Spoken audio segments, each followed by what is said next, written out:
Major League Rugby returns to the Lone Star State as Houston hosts the opening game for Week 5 against the Toronto Arrows.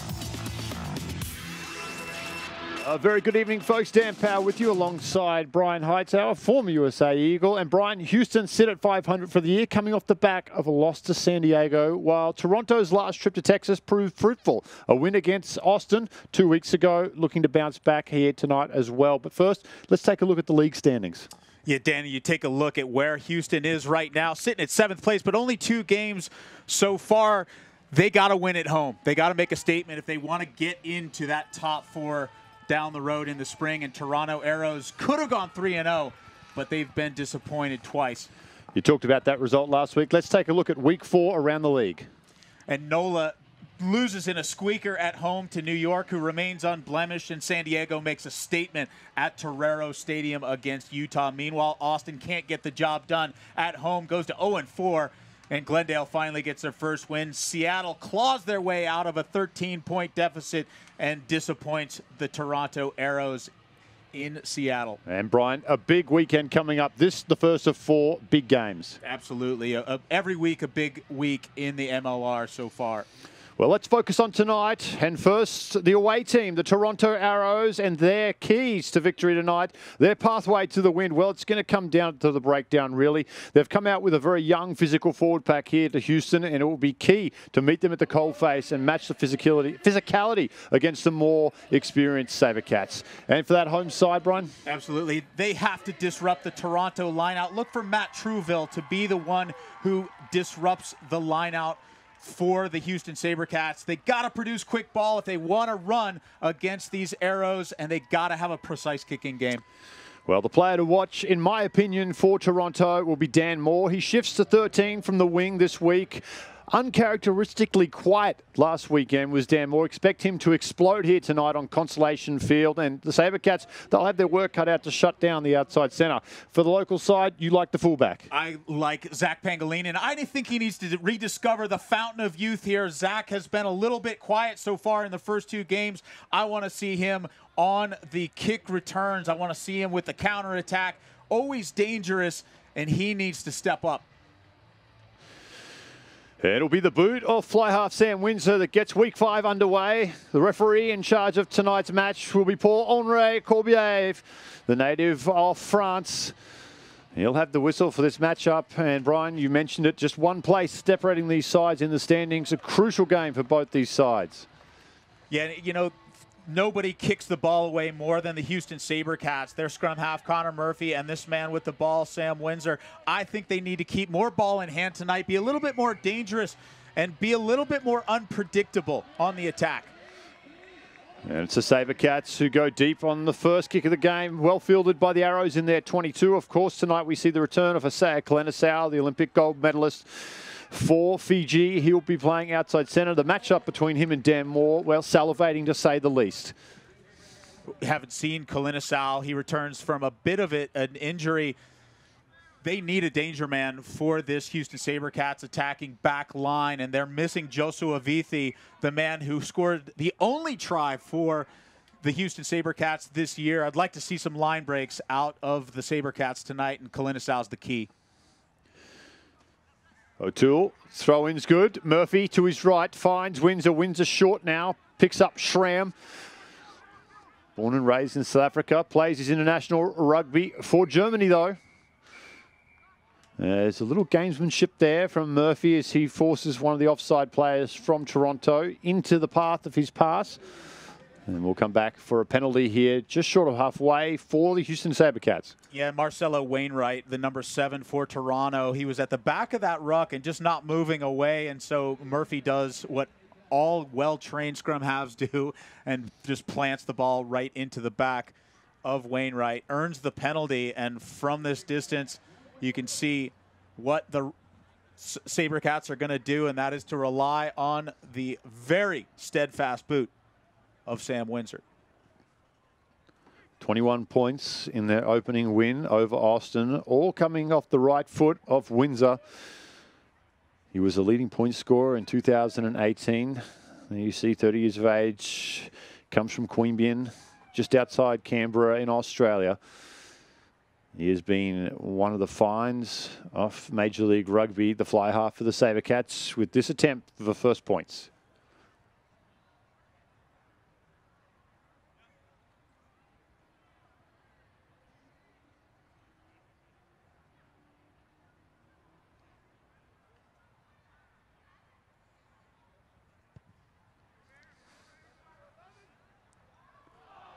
Flags stay down as that one goes across the face. The arrows will dot it down as we come back out to the 22. Long range bomb there from Windsor, feeling out the distance from halfway early on. Yeah, I think that's his first miss of the year. Had the distance, 49 meters was the task, but interesting. And Murphy now, high midfield bond. Pangilinan comes through, well fielded by the fullback on the 40-metre line, and now Windsor looks to spread the wings. They come out to Meeson. Meeson to Schramm.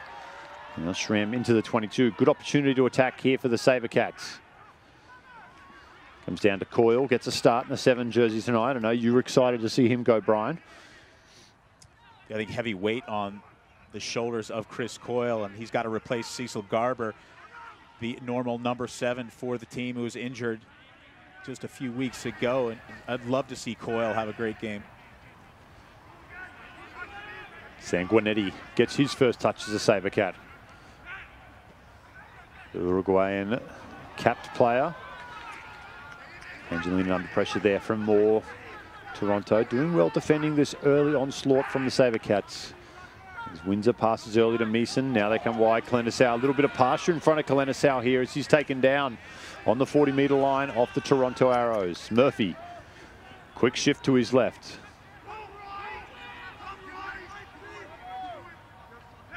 Murphy again looking to play a little faster tonight, Murphy. Tackett. Youngster out of California, played for Cal Poly. We saw him on the radar with the USA Hawks at the Serevi Sevens almost 5 years ago now.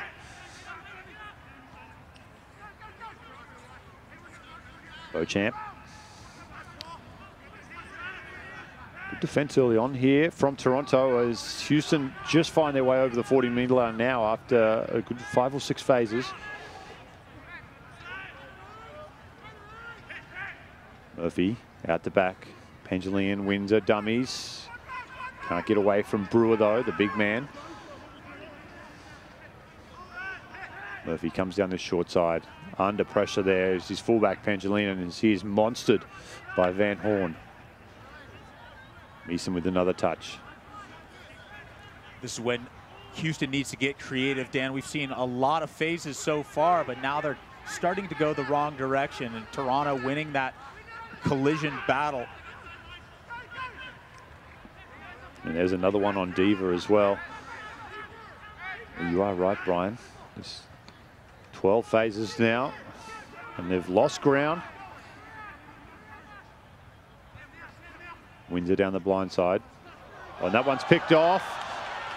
And away they go. The Toronto Arrows will go uncontested for the first try of the match against the run of play. And just like that, straight through the heart, Toronto strike. And it looked like Josh Sheridan, the one who picks off the ball, and an option on the corner there and a quick pass. It looked like one of the forwards out there trying to make something happen, and that quick ball read well by Sheridan. And as we mentioned, Dan, so many phases that Houston was going through, going the wrong direction. You got to get a little bit more creative there, and sometimes in the last 2 games, I don't like the amount that Houston kicks the ball away, but when you're going backwards through the phases, sometimes the boot is the option. You almost had the feeling there, those phases just not going anywhere. No positive, real penetration with ball in hand. It was always going to turn nasty for the SaberCats. And now Malcolm from New Zealand will look to convert out onto that right touch line.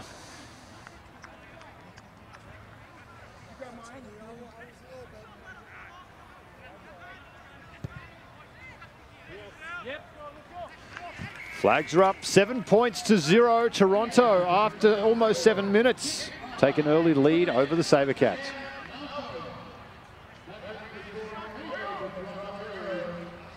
talked to one of the attacking coaches for the backs, Paul Emmerich, yesterday, and we talked a little bit about the injury bug that's hit Houston SaberCats and the number of players that have had to rotate through. They've just brought in a few players that are on the bench tonight in the form of Alejandro Nieto and Chris Saint.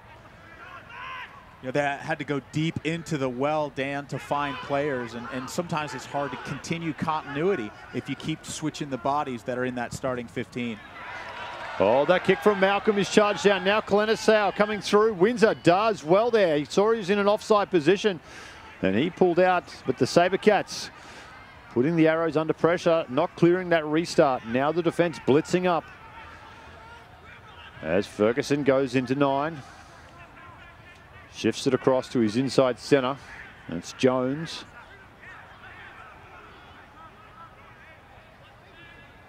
Slow ball here for the Arrows.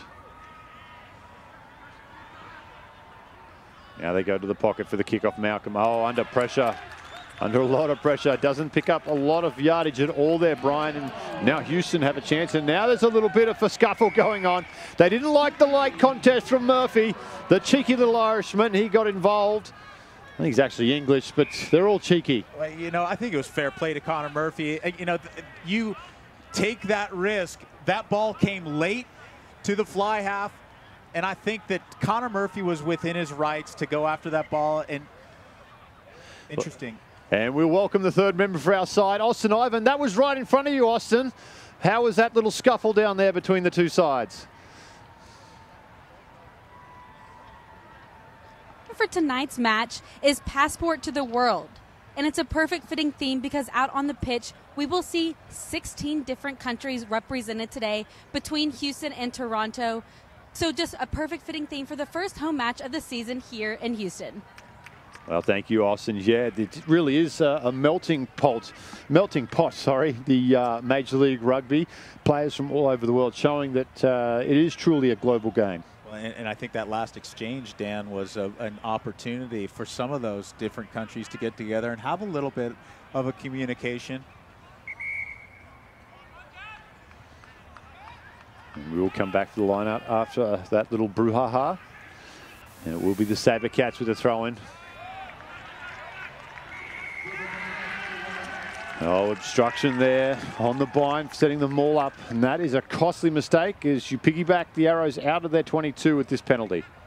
Trouville comes down with the ball, a solid target and a great throw from the hooker O'Toole, but the problem is that when he lands to set that maul, there's a body in front of him, and hence the obstruction, Dan, and they let Toronto out of the pressure that they had just created for them. It was a great chance for the Houston SaberCats, and it's gone squandered. You mentioned already, Brian, just one try in 2 games, not a great strike rate, and giving up opportunities like that in the red zone will frustrate Justin Fitzpatrick, their head coach. Absolutely. You know, Toronto now, the ball out near the halfway line, and just like that, they flip the field. Another handling error comes in as the scrum will set down just on the Arrows side of halfway. So the rugby gods giveth and they taketh away. It'll be the SaberCats with another chance here at this scrum. Love the story behind that number 1, Rob Brower, and he just coughed the ball up, but he's almost 37 years old, Dan. He was the oldest debutant in Canadian history. At 33 years old, received his first cap. A farm boy from Lindsay, Ontario, and he loves playing with that maple leaf on his chest, and he's just a good old boy. We'll reset the scrum. There you see him, the number 1. Robbie Brower, what a great story. That's that farm boy CrossFit. You just throw hay bales, you mend fences, and you get prop strong. Well, there's a lot to be said for that lifestyle, and as it pertains to rugby, I mean, wrestling in particular. Look at the strong wrestling hot pockets around the country, typically rural areas. You remember when you play, you go against the farm boy, and it's just that different strength, isn't it? That's That's right. If you can wrestle a steer, you can probably wrestle a tight head prop. As free kick goes to the Arrows, they tap quickly now with Wainwright. Scored a great try against the Seawolves last week. Moore gets a touch. Quatrin takes it up to the SaberCats 40 now. They come wide with Malcolm. Finds his outside centre. So he's inside centre and Jones. Ferguson, Malcolm, midfield. Brower, oh, that one slipped up a little high. The referee really doesn't have an option there as Diva just slipped up over the shoulder. Might have a discussion here. You wonder if there's going to be a warning from Henri Corbier, or will he reach into his pocket?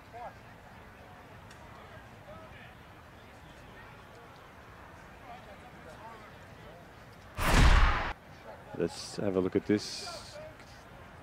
Right, oh yeah, he clips him pretty good. Yeah, that one could definitely draw yellow from Corbier. And just really not even attempting to drop his body height down at the tackle there. Just a wild kind of swinging arm, and hence the player on the ground for Toronto. The aforementioned Rob.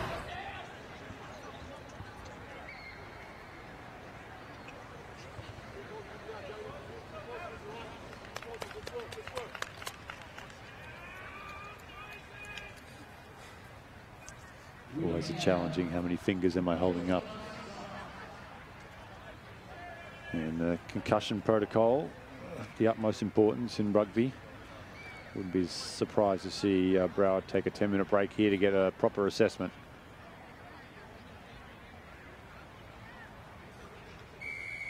So penalty awarded. You know, some of these HIA protocols, the head injury assessment, and ultimately the referee sometimes, even if the on-field doctor for the Arrows clears Rob Brower for extra play, or to continue playing, I should say, the referee, if he doesn't like it, he can actually send him off and demand the HIA, but it doesn't look like that's going to happen for the loose head prop.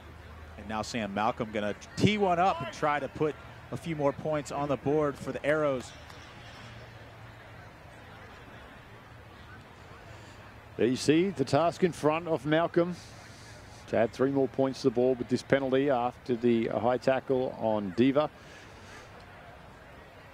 This to take them out to 10 points.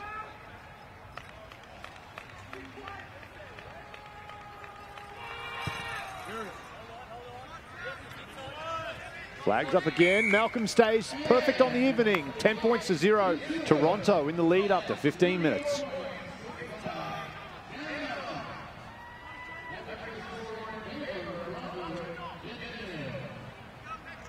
Playing at home if you're Houston, and you don't want to give away points, and that ill-disciplined stuff is pretty inexcusable from a coaching standpoint. It's going to happen, but you definitely want to minimize that. Now it's the Arrows looking to work this just outside their own 22. Ferguson goes high on the box kick. They've been outside his 22 on that that kick, Brian. Could be coming all the way back to the line out. Nope.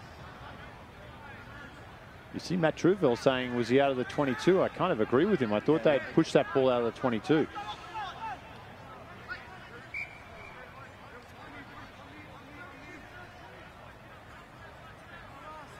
Certainly didn't look like a long enough kick. O'Toole finds Meeson at the back. Now Windsor to the line. Murphy, Windsor, they come wide. Tackett gets the arms free now, finds Pangelian.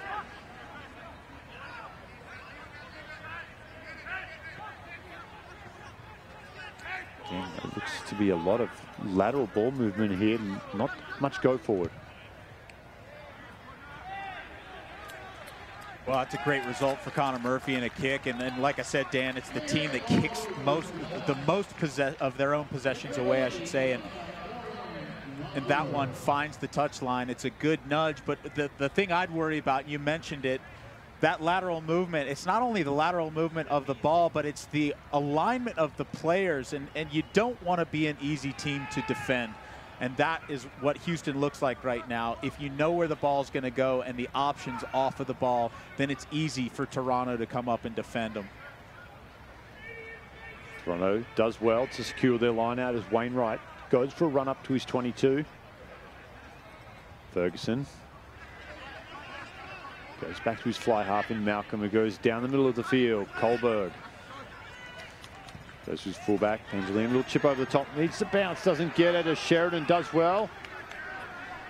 The try scorer secures possession for his side, and Ferguson knows there's no one home in the back three now. Links that one just over the top. Kalenisau, he won't get back there in time. Good play from the little scrum half for the Arrows. A handy little kick there, and sometimes it's okay to surrender possession for a little bit of territory, slow things down and regroup, and that's exactly what Toronto does there from the hands of Sheridan. A nice little kick.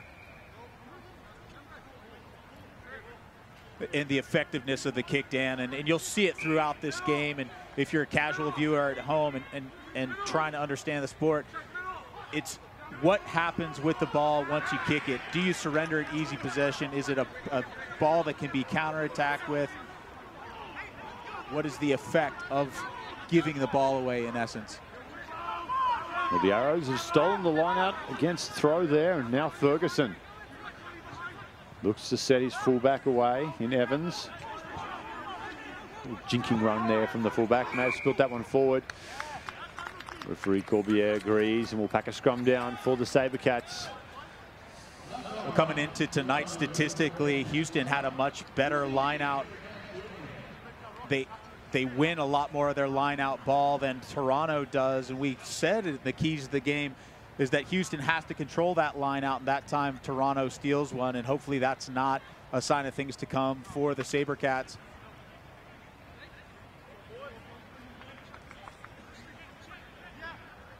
You know, aside, Dan, from the two props here for the Arrows, Dolzell and Brower, it's a very young squad, this very young pack, most of them 22, 23 years old, and they're very physical and fit.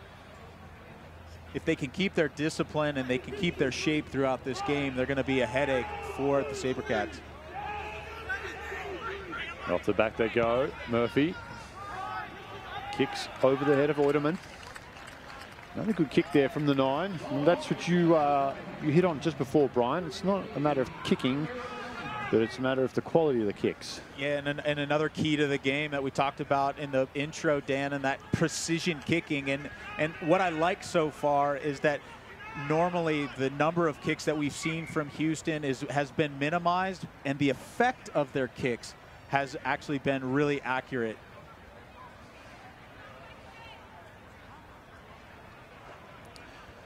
Arrows slow to this line out. It'll be Quatrin. In your screen, he'll have the throw.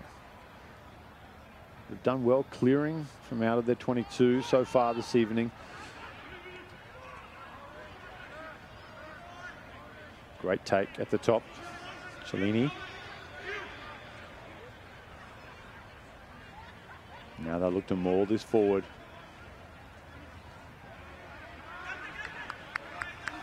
There you see Ferguson pleading for a penalty.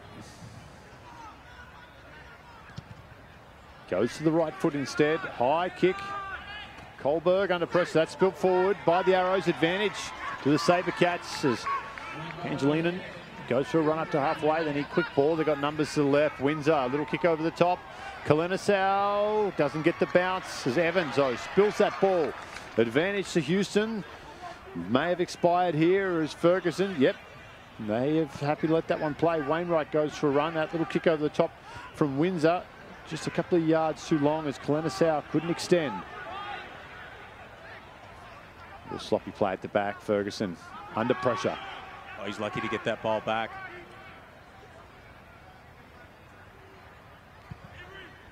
Evans has time in the pocket. Goes down to Kohlberg. Windsor really rips that right boot into the ball. Well, the Arrows let that bounce, and now the mistake. Well, that's a cardinal error back there, Brian Hightower, letting the high ball bounce, no pressure coming through. It's the SaberCats now with a chance. Windsor notices no one at home. Oiderman calls the mark inside his 22. Danger signs there, though, for the Arrows. Yeah, and I'll come in from the kicking game once again, and as you mentioned, you just never let the ball bounce, and it's what you're schooled on as a deep three player. You've been there, Dan. Somebody's got to make the call, and somebody's got to make the catch, or bad things happen. That's what happened to Toronto there, and they're lucky to get the ball back, and I think Windsor should have kept that one and run through some phases instead of trying the sneaky little chip over the top. And now things go from bad to worse because Kohlberg has spilled it forward. And so now the net effect is a ton of territory that's gained, and all from the kicking game. Well, conditions look to be absolutely perfect down the field. Maybe some big game nerves. We're going to take a short break. When we return, the first half continues. After 23 minutes, it's Toronto in the lead. 10 points to 0 over Houston. Aviva, proudly sponsoring Houston SaberCats Rugby. With over 16,000 customers and 4,400 employees across the globe, we have delivered unrivaled excellence for more than 50 years. In an environment that's increasing in complexity, the one constant is the need for change. Change driven by new demands, by the desire to do things better, and by sustaining what you've created. We enable customers to master change, pushing boundaries in a digital world where everything is possible. We know athletes because we are athletes. At the Sports Medicine Clinic at the Baylor College of Medicine, we provide top-level care to athletes of all levels in Houston and around the country. As the official healthcare provider of the Houston SaberCats, our doctors are dedicated to safely enhancing our athletes' performance while promoting recovery and injury prevention, getting you back on the field, in the game, and ready to roar.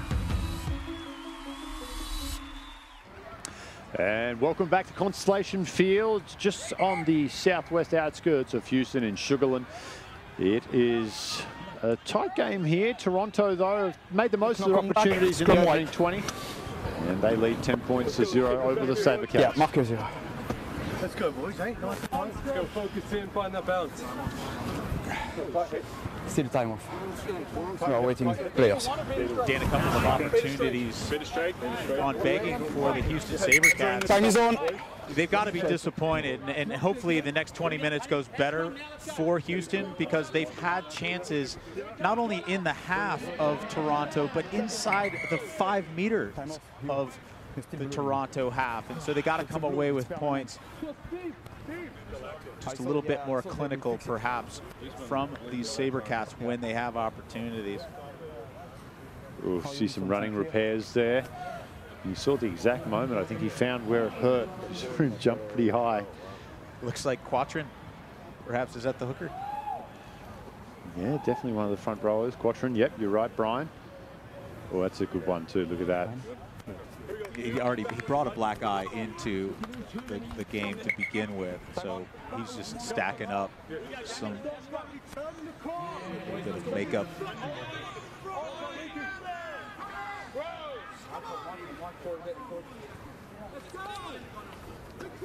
Crouch. Think. Bind. It'll be Ferguson as this put in. Both scrums pretty solid so far tonight. Francis under pressure at the back. And that pressure forces the turnover as the penalty goes the way of the SaberCats. As you see the bench on their feet, there's big Jake Turnbull. He'll be looking to inject himself into the game at some point tonight. When your head coach is a prop, really nothing makes you happier. Most likely Justin Fitzpatrick, probably pretty giddy about that kind of result in the scrum. Okay, perfect. Blood not stopping from the nose of Quatrin, so he's going to get a replacement. You got 10 minutes to fix it up, plug it, get some cloth up there. I think he's got the double whammy there, Brian. Looks like he's got a laceration on the nose and then the blood coming from in the nose as well. So, oof, that one's not going to tickle, is it? A few stitches on the nose, perhaps. Well, you know, women love scars, Dan, so it'll work out for Quatrin in the end, I'm sure. Now Windsor flat to Kalenasau.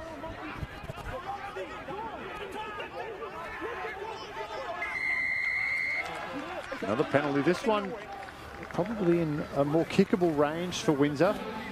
Don't think he really hit that first one well. And not surprisingly, he'll take the shot here. Get some points on the board for Houston.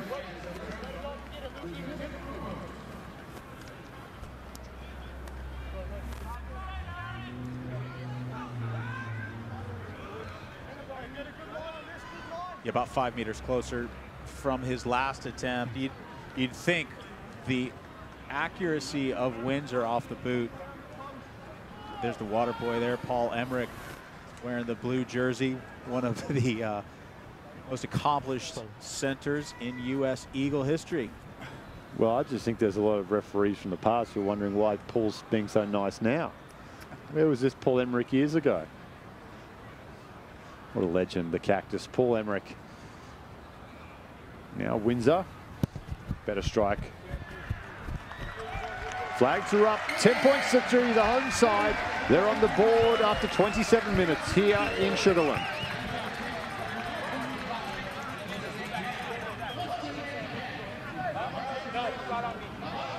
So far, Dan, I mean, the scoreboard would reflect differently, but Houston really has had most of the territorial advantage. They've played most of the game inside the Toronto half. It's just they haven't been clinical enough to come away with points when they should, but they've been doing a good job of playing rugby inside that 50-meter end.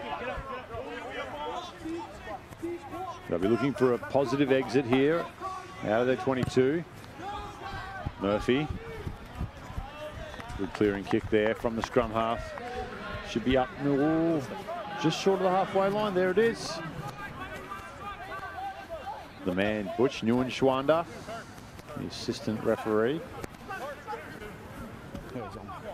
Local Texas man. There you see him in the lovely striking pink outfit.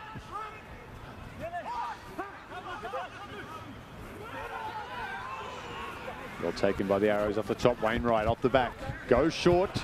Big hole opens up right down the middle for Jones now.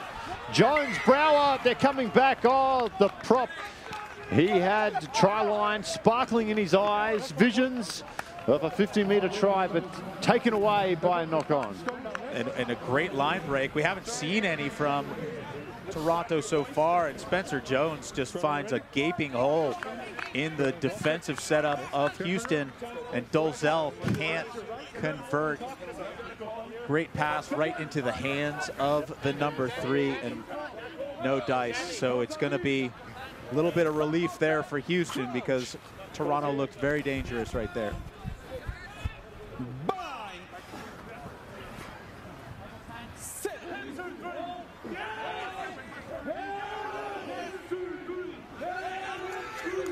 Ball at the back now with Murphy. Finds Tackett. Tackett finds Jack Evans' right shoulder.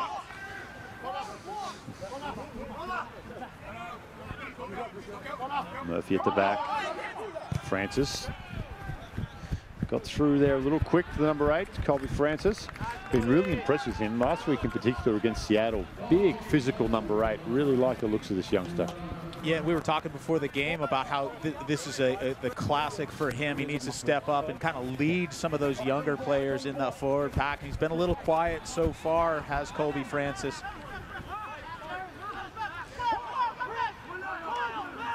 Ing with his first throw of the game as he's on as a blood suck for Quatrin. Ferguson to his right, finds Ing, looking to make an impact, exactly what you want. Malcolm plays out the back. Jones looking for another opening. Ferguson lost that pass wide. Good interchange from the forwards. Great offload. Second phase play. Brower. Well, he's stumped into the ground there. Ferguson back to his right. Kick over the top will beat everyone. Does that go out in the full? Judging by body language, it does not. The SaberCats, the heads drop. There'll be a line out here for Houston, but they're entrenched in their 22, Brian. Wow, another precision kick from Toronto. Even the head ref there, Corbier, asks if it went out on the full. He wasn't sure either, but he is assured by his assistant ref.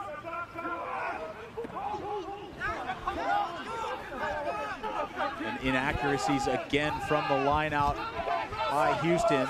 Not able to win their own set piece and giving Toronto some help inside their half.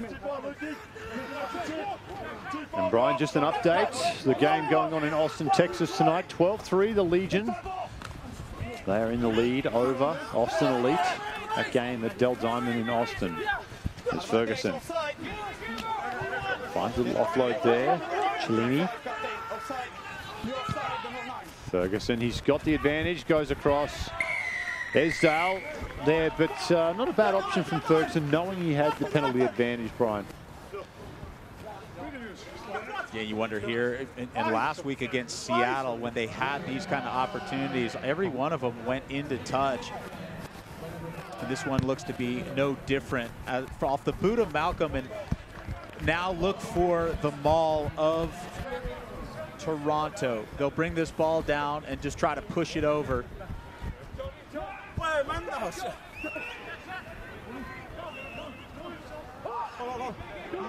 Watch for Chiellini. Yep, he'll be the one. Now the maul is set as they push to the line. They peel off. They're close. They're over. They're down. That's the try for the Arrows. They're second of the match. They extend 15 points to 3. It's the big boys up front who get it done. And looked like the dot down actually came from Josh Van Horn, 6'5" firefighter from Brantford, Ontario. And sometimes, Dan, even when you know what's coming, you can't stop it. And Toronto just dared the Houston SaberCats.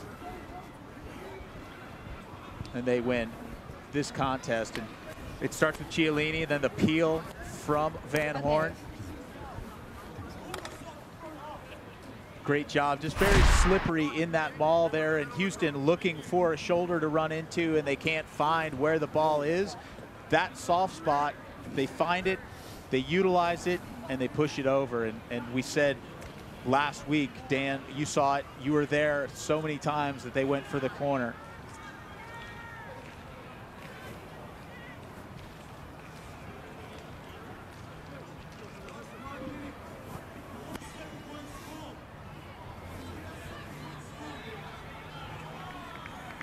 Malcolm has his kick almost in an identical position from his first. No mistake, flags go up, 17 points to 3. Let's go back down onto the field with Austin Ivan. Thanks, Dan. An injury report update on Andrew Quatin. He's still trying to control the bleeding.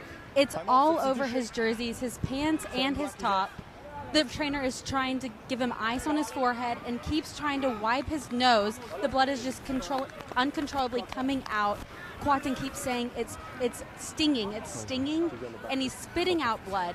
It's all over. They just really can't control it, so it's still a problem that they're trying to deal with on the sideline. Thank you, Austin. We'll keep an eye on that, see if Quatin can rejoin this contest. Geez, it makes it sitting here with you, Brian, much more attractive than being back out there. Very graphic details from Austin. Well, you know, and if Quatin can't come back in, Stephen Eng is a really good replacement. We saw how hungry he was. He came in, got a line-out throw, and then a touch right off the back of that line-out. Very hungry and very experienced. So they don't lose a whole lot without Quatin, but they're going to run out of time if they can't stop the bleeding.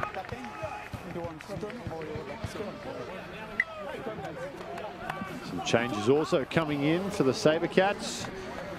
Injury forcing Alejandro Nieto, one of the Uruguayan internationals that have joined the SaberCats this year, onto the field. There he is in the 21 jersey, playing on the open side of the scrum.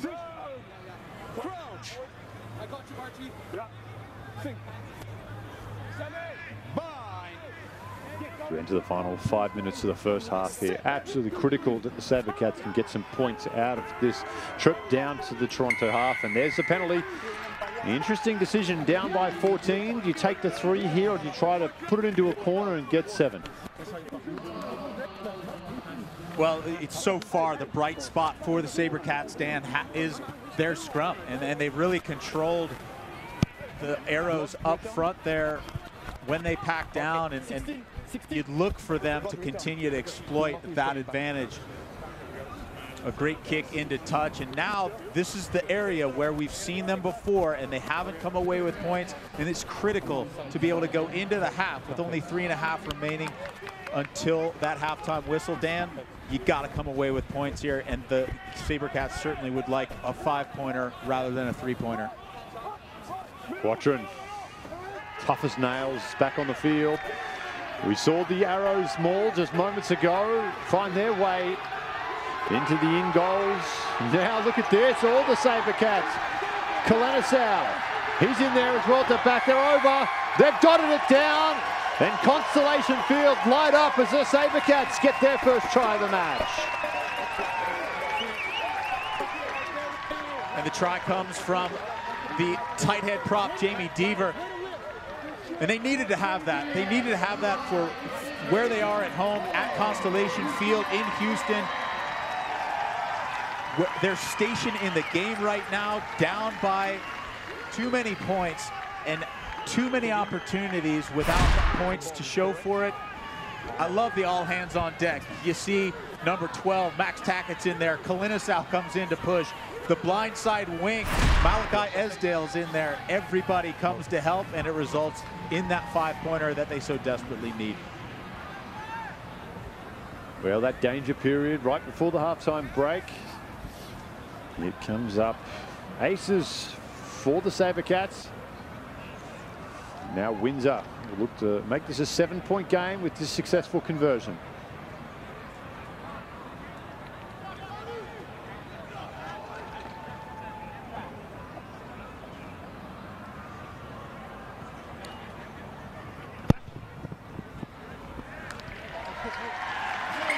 Flags are up, 17 points to 10. The Arrows still in the lead over the SaberCats.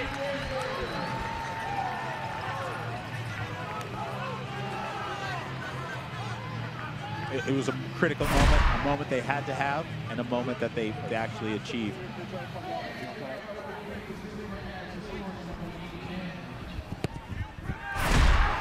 Such a lovely strike through the ball. Windsor, they go deep. Nieto.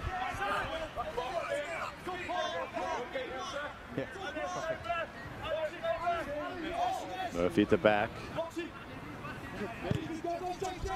Very important they don't give the ball back to Toronto here in good field position. Yeah, a bit of a slice off the foot of Murphy there, and they give the line out to Toronto in a pretty juicy spot on the field just outside the 22-meter line. And you mentioned that dangerous time just before the half, and there's still a minute left. Toronto would love to put a few more points on the board before they go into the showers.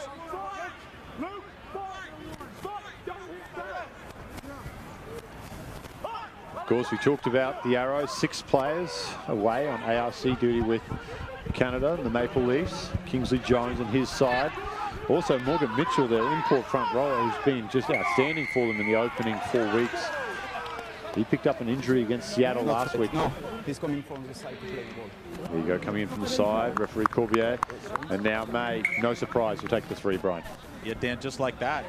And with a minute left, you think we're going in, and we just got within a try of Toronto, and now an easy kick from center field, 22-meter line.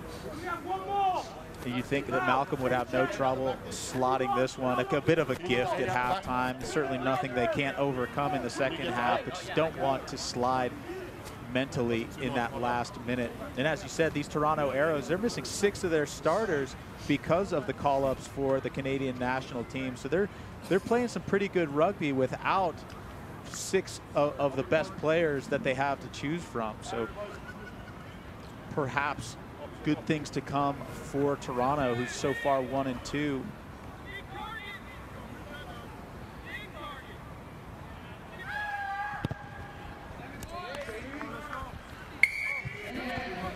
Penalty is good. 20 points to 10 as we are in the closing moments of the first half here in Houston, Texas.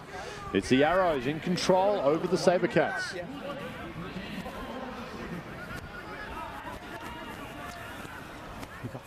Perhaps a bit of injury time from the injury to Quadrant earlier, and so there will be a restart kick. And the turnover comes to the SaberCats. O'Toole leaves that one behind.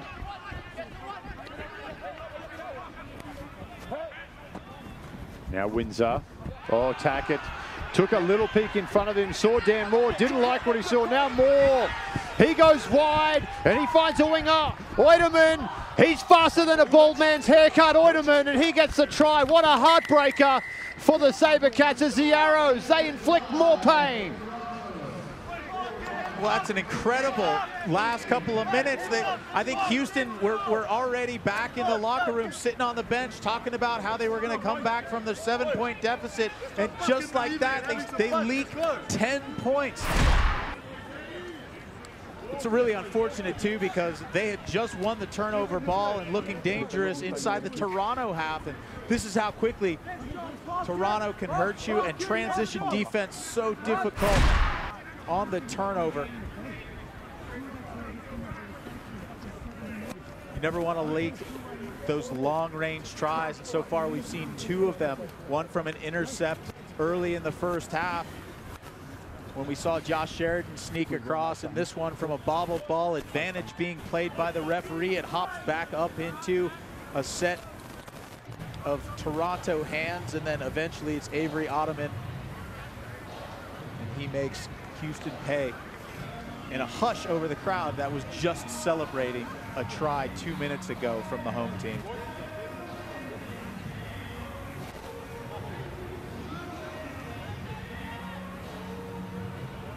Take it out to a 17-point lead at the break.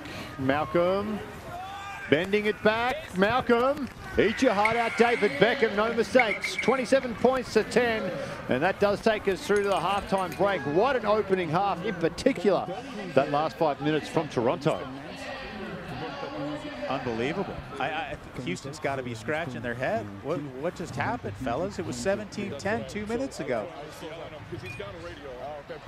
That concludes the first half. We'll take a break. When we come back, all the highlights, and we'll talk Chris Silverthorne, head coach of the Toronto Arrows.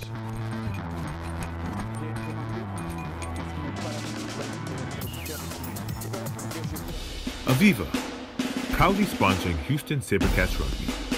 With over 16,000 customers and 4,400 employees across the globe, we have delivered unrivaled excellence for more than 50 years.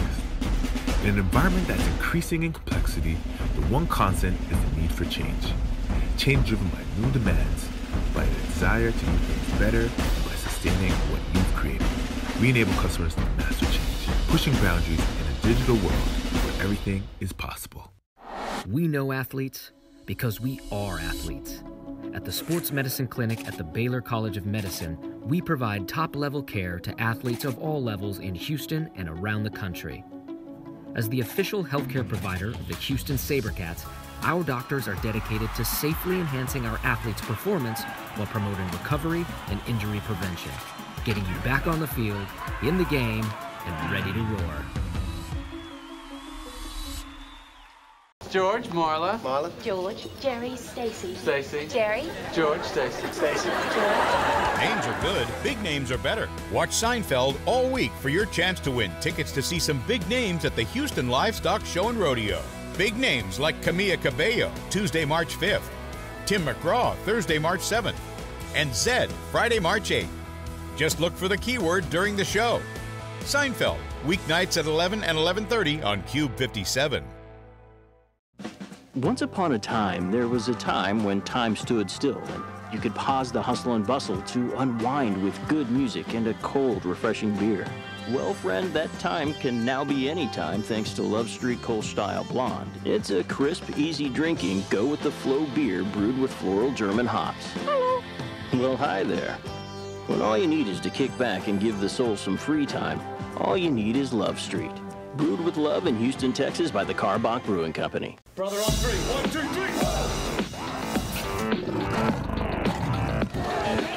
On the board. Think about all the things you sacrificed. Think of how far you've come. What we're going to do today to kickstart this brand new league off. Oh my goodness, a win! Super for Houston, Texas. What a try for the SaberCats. You have this, and that is a fact. Patty Smith here with Paul Gallant of Cube 57's newest sports show, Just Saying. We're at the Rustic every Thursday for lunch. Guys, this is the coolest new spot in Houston. Great drinks, killer food, cool vibe. Not to mention, they have great live music. Catch the best local and national acts on the outdoor stage. Check them out online at therustic.com. Check out Just Saying at cube57.com. And hit us up with your questions every Thursday at noon right here at the Rustic. Just Saying, you won't regret it. Tonight's broadcast is brought to you by Viva, Kabash and Baylor. Well, folks, an enthralling opening 40 minutes to this round 5 clash. It's the Toronto Arrows in the lead after a late surge, 27 points to 10. When we return from the break, we'll continue the build up to the second half with highlights and an interview down the field with Austin Ivan.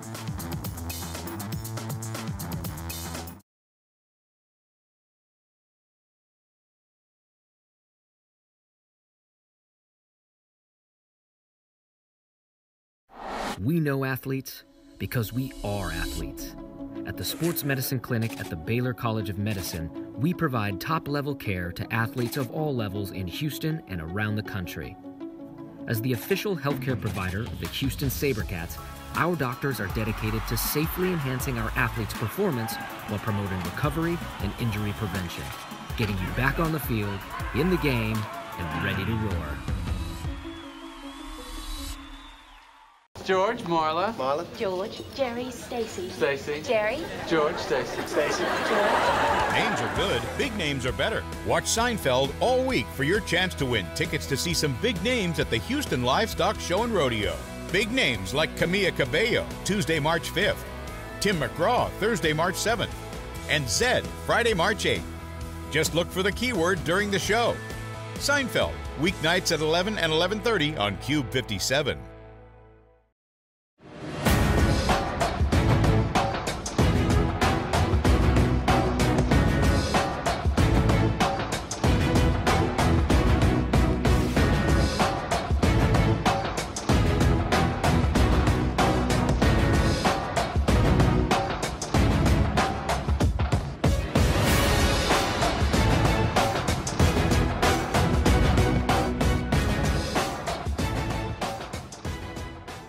Brother on three. 1, 2, 3.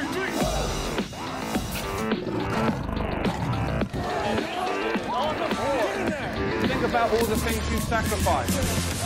Think of how far you've come. What we're going to do today to kickstart this brand new league off.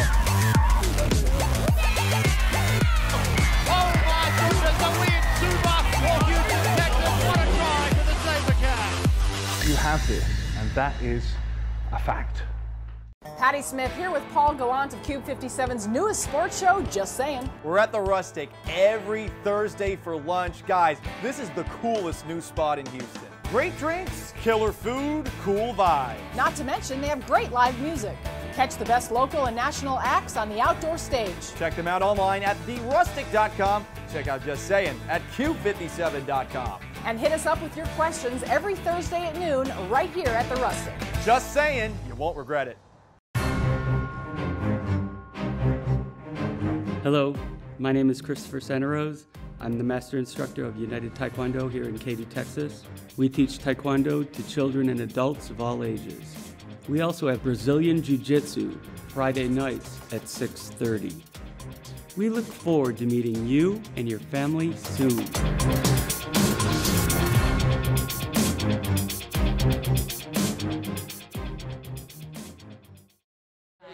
And welcome back. Halftime here at Constellation Field, 27 points to 10. We're going to go down onto the field now with Austin Ivan, who's joined by SaberCats owner Mike Lawyer.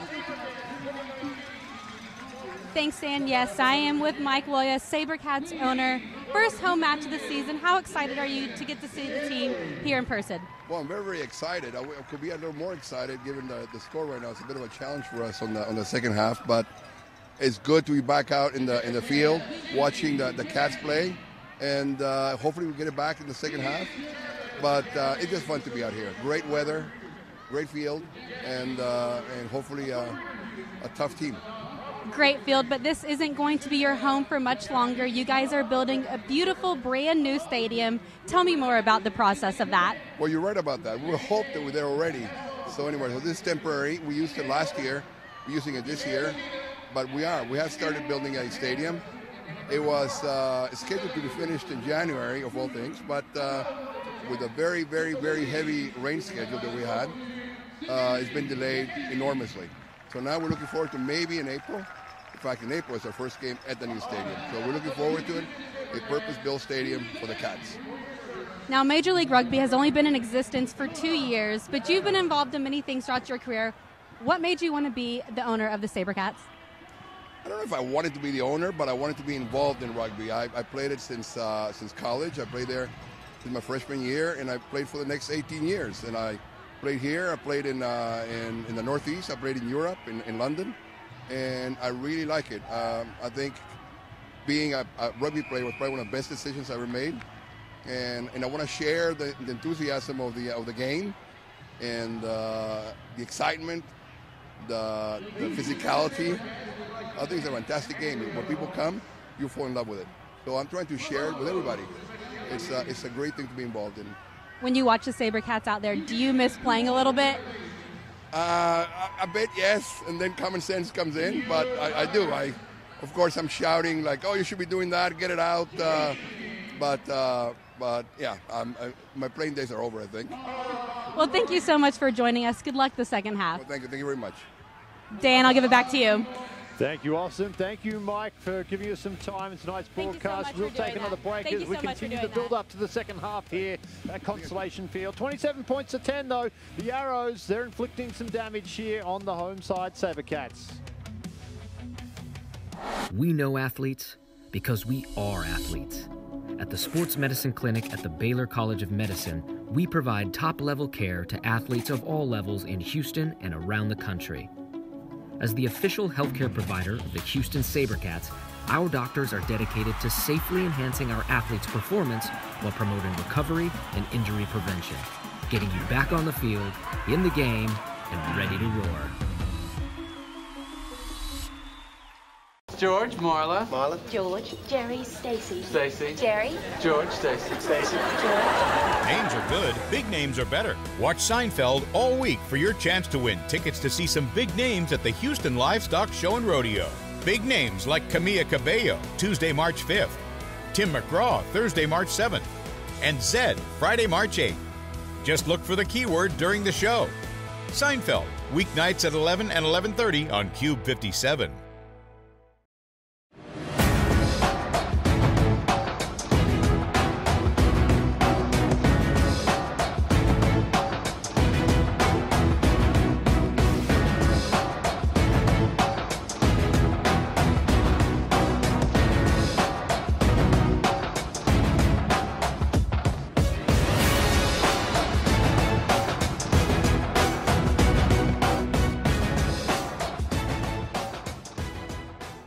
Brother on three. 1, 2, 3.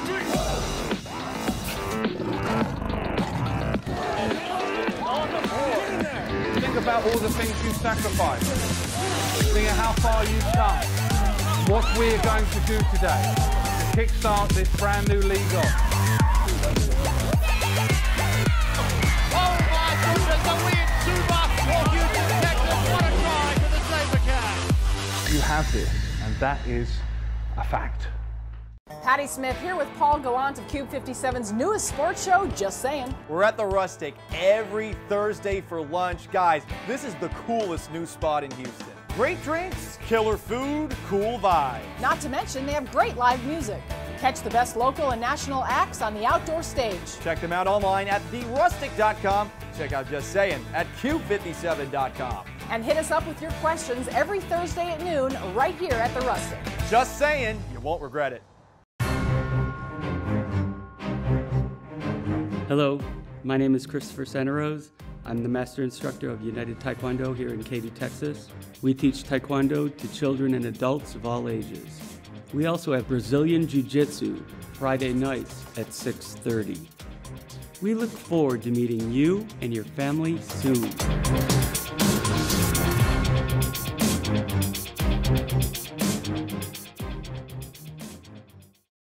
And welcome back here to Constellation Field. Halftime has come to an end, 27 points to 10. We're going to jump back down onto the field with Austin Ivan, who's joined by Aaron Carpenter of the Toronto Arrows. Thanks, Dan. Yes.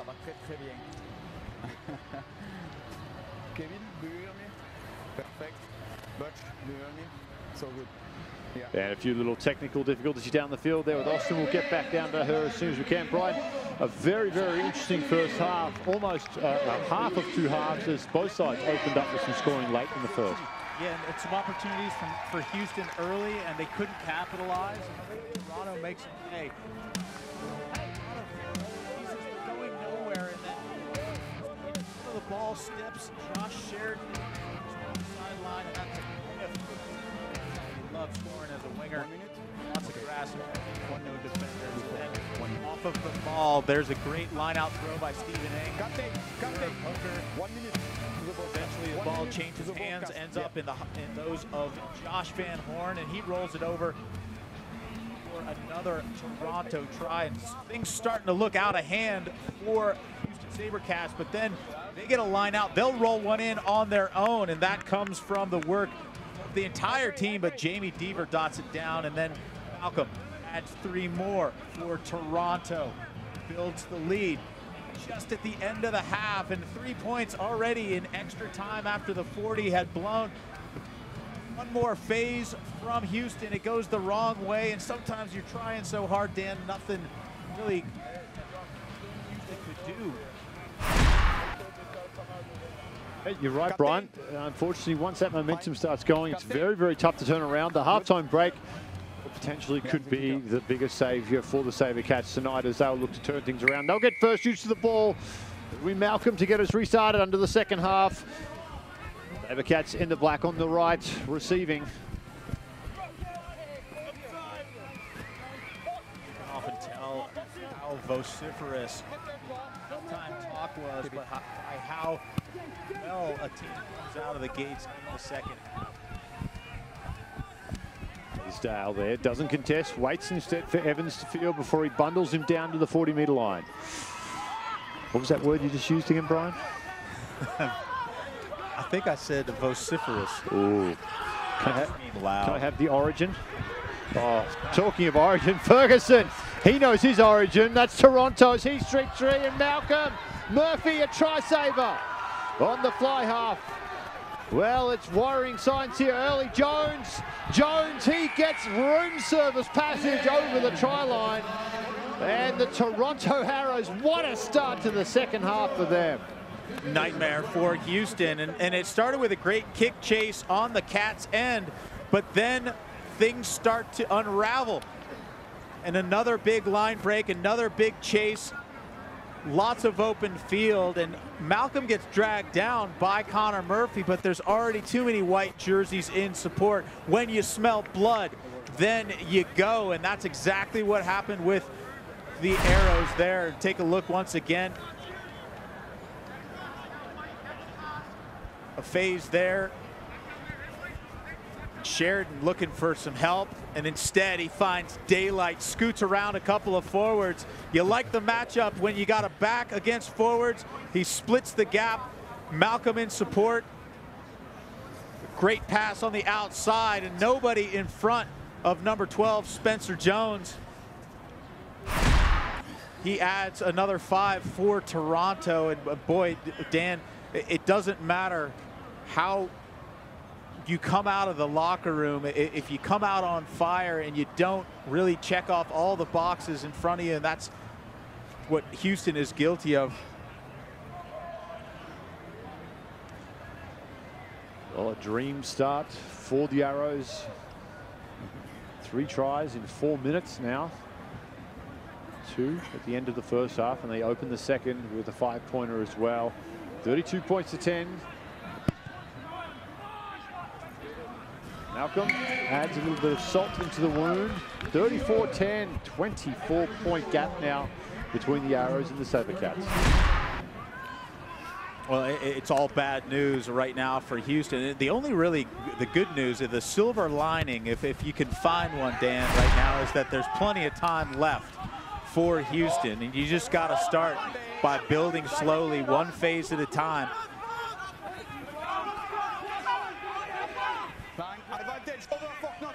Well, I came out this week, Brian, and I tipped the Houston SaberCats to win this game on the back of Morgan Mitchell being out. 6 players away at ARC. I vastly underestimated this Toronto Arrows side, it seems.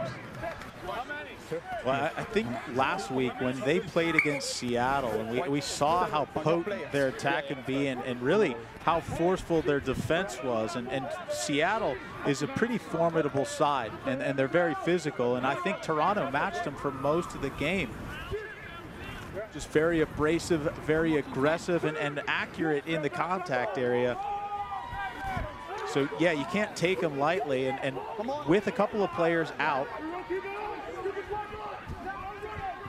they're going to be even more dangerous when those players come back from the ARC, Dan.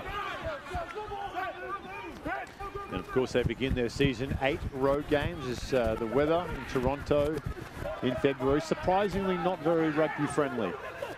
You never know anymore. Snow in Vegas yesterday, snow in the hills outside of San Diego. So I think the Legion would probably had worse weather staying at home in San Diego than traveling to Texas. Yeah, I think you're right. We saw torrential rain. I think you were there for that game. It was just pouring down. Good stuff.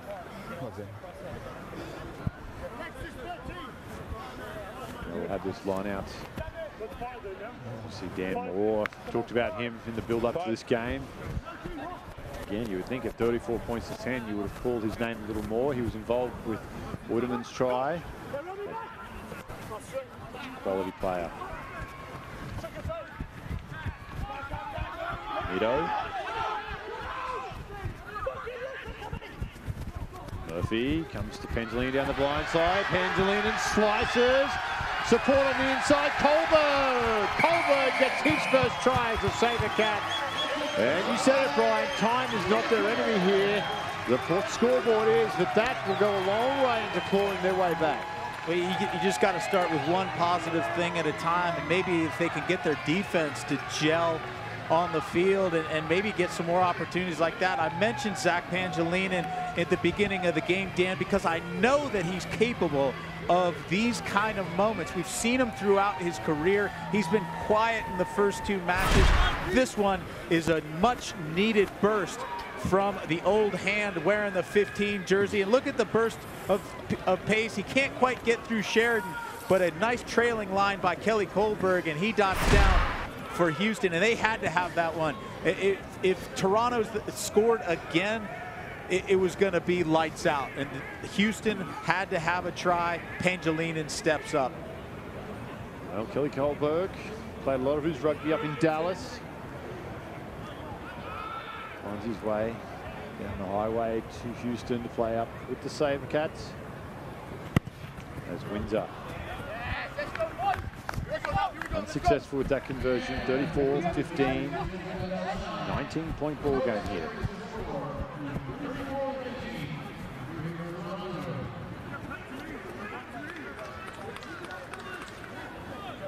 Houston fans will know that one of their most potent attacking threats in the form of Joshua Vithi, who usually wears that number 11 jersey, not available for selection tonight. I think he's carrying a little bit of an injury. No, Black, no. Last game that I saw him in, it looked like he was hobbling a little bit on an ankle. So that's possibly what it is, Dan, but he's certainly one of those X-factor type of players that you really can't account for with just one defender, and they're missing him tonight. The injury bug, I mentioned it before, it's certainly haunted the SaberCats early this season, and then the question is if they win tonight, then it'll be a great turn of events in the second half. If they lose again, will they have enough time in the season if some of those players come back from injury and some of the new players come in to right the ship? It's an interesting question, and interesting with the schedule too, with the weather. As the penalty goes away at the SaberCats, the run home for these warm weather sides is going to be spent on the road, and vice versa for teams like Toronto, New York, Glendale. They're going to be at home quite a bit in the back half of the season. Yeah, and I talked to head coach Mike Tolkien of New York, and he said if we can get through the first few weeks and come back and be at least 500 when we get our first home game, that'll be good enough for us. So far they're undefeated, but the teams that are traveling a lot right now, these Toronto Arrows in particular, they have to get a few games on the road.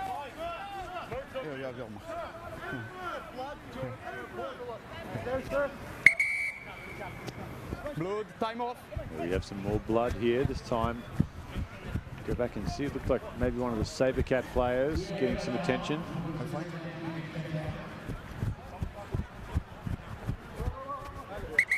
Time on. That is the reserve flanker, number 28, Alejandro Nieto. 66 caps for the Uruguayan national team. In the pool of death in the Rugby World Cup 15, you'll remember, Dan, Australia, England, Wales, and Fiji all in the same pool with little Uruguay. Advantage being played by the ref here. Things going well right now for the SaberCats. O'Toole goes off that maul. They have the advantage. Let's see what Windsor does. He likes to get creative when he has the advantage in his back pocket. Murphy now, as they are 10 metres out from the line, the SaberCats. No advantage coming. I wouldn't be surprised to see them boot this one into the corner. I know 3 points is automatic from the boot here of Sam Windsor, but you're digging a big hole, and Sam Windsor agrees with me. He's going for the corner. We saw him drive one in, really a 13-man maul. They can certainly pull that one out of their bag of tricks if they need it once again. And Trouville has been the target. Look for the big number 5 to be going up for this ball.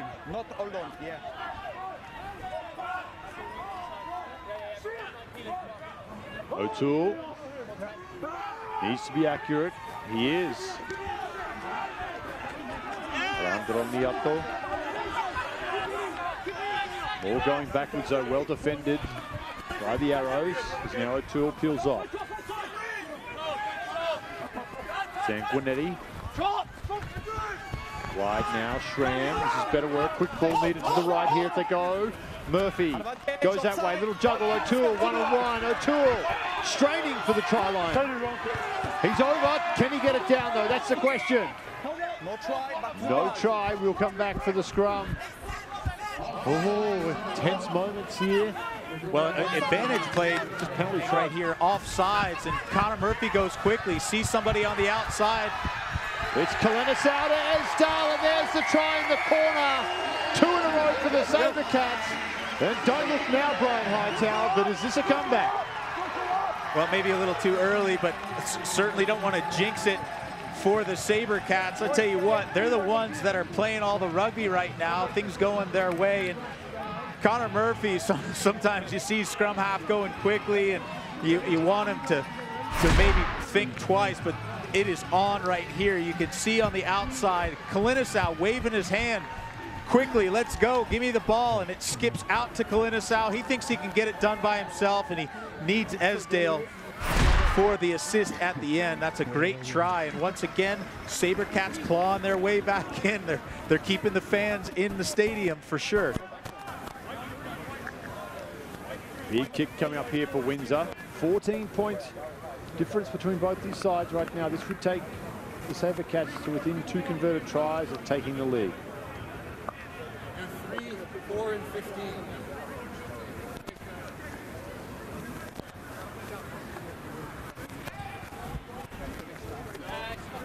One stage to the right, unsuccessful. Score remains 34-20. The Arrows, they are in the lead here, but you have to be chewing on the nails if you're up in Toronto after last week, seeing a 13-point lead evaporate against Seattle, and definitely in control here by a much greater margin, I believe, for 24 at one point. And all of a sudden, here we go.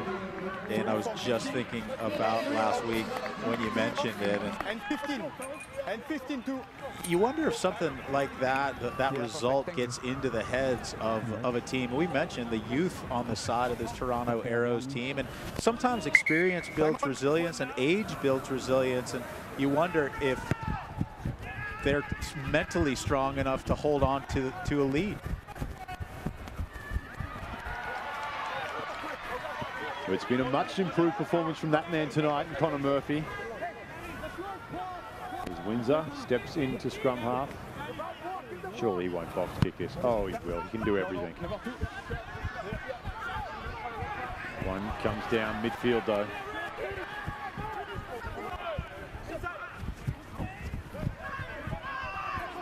Now it's the Arrows moving towards the center of the field. Ferguson. I thought Malcolm was shaping for a drop goal then, Brian, but there goes a pretty pointless kick there from Malcolm. Pangelian in no danger, taps quick off the free kick and drives this ball well and truly over the halfway line and over the sideline for the SaberCats. And basically a free ball to the SaberCats. We talked about the kicking game in the first half a little bit. That time it's Toronto that gives one away, and you give it to Pangolinan, and he's got a enormous right boot. Calls the free kick, plenty of time, no pressure on him, and he's able to relieve the pressure there with that kick. So far, Dan, haven't seen Houston figure out the defense of this Toronto lineout, but there are a couple times Trouville's come close. We go midfield to a looping Ferguson. Wide now, Sheridan. Picks up the 23, Mires.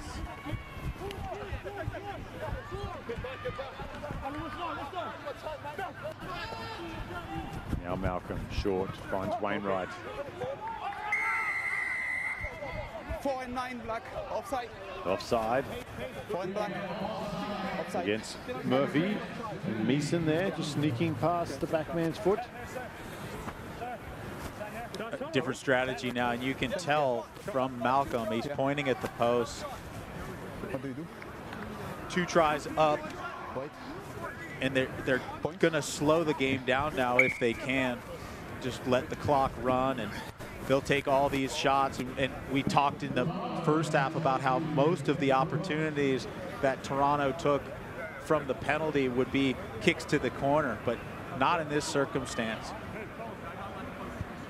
And this is actually a really important kick, because this puts Houston more than 2 converted tries away if it's successful.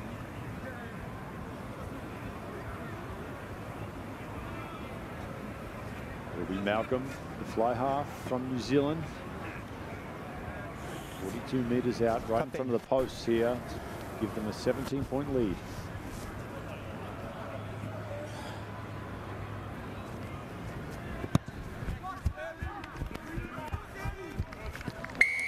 No mistakes there. 37-20. 57 points scored in this game. Better than a point a minute. Number 4 off, and number 14. 14 off. 4 and how many? What's the number? 4 and 14. Robert Meeson, he's going to take a break, and as is Kelly Kohlberg for Houston. Looked like Connor Mills, Houston native, comes onto the field for Houston.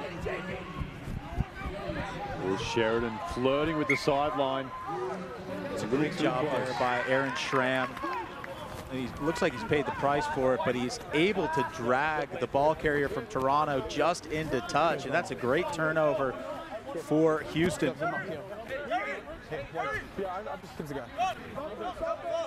Schramm up a little slow. He's already got a brace on that right wrist, and he's holding it. Looks like he might have just giving it a little knock. You already said they're ravaged by injuries down in Houston. To lose someone like Strams would be just a... How much hair does Justin Fitzpatrick have left now? What color is it? A lot less than he did last month.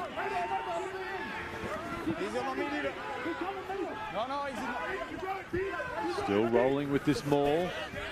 Now comes to ground. Well, could be a penalty there. Lazo looked like he's playing that on the ground. They'll play it on though. Turns it to Esdale. Esdale spills that forward though. Now Moore has the ball. Dangerous in broken play. That one though over the sideline. No advantage. We'll come back to the knock on against Houston. It's a directive. It's a directive. My communication is too fast. My bad. But the Houston was reminding the referee there, Corbier, that he had set advantage over, and they had kicked it straight out. Was the problem? They wanted the ball back where it was kicked, and Henri Corbier says, "I'm sorry, I communicated too quickly. Let's come back here for the scrum." From the original knock-on from Malachi Esdale. We saw that blindside move when Joshua Vithi scored in San Diego a couple of weeks ago, and Esdale trying to pull the same move with Sam Windsor dragging across the field to create that space, but Toronto reads it well and causes the turnover. That one collapses, we'll reset. I'm sure Toronto have done their homework on some of those set pieces from the SaberCats. Don't enter too fast, okay? Keep it on the bind, keep it space. More changes coming on as Turnbull finds himself in the front row along with Connolly. Crouch! Bind!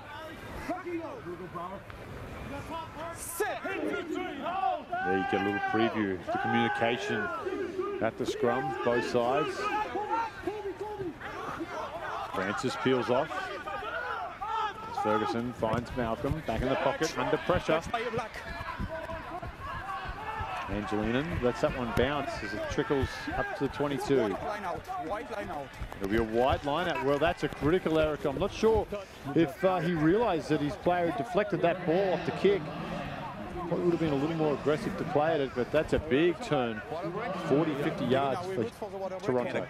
A couple of fortuitous things there. You actually saw Toronto scrum going backwards.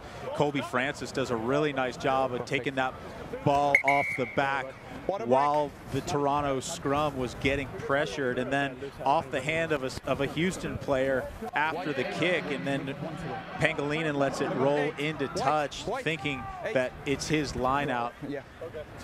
All right, we'll take a short break. We'll return. The second half concludes. It's 37-20, Toronto over Houston. Okay, I will check that. Yeah, thank you very much. That was fine. Once upon a time, there was a time when time stood still and you could pause the hustle and bustle to unwind with good music and a cold, refreshing beer.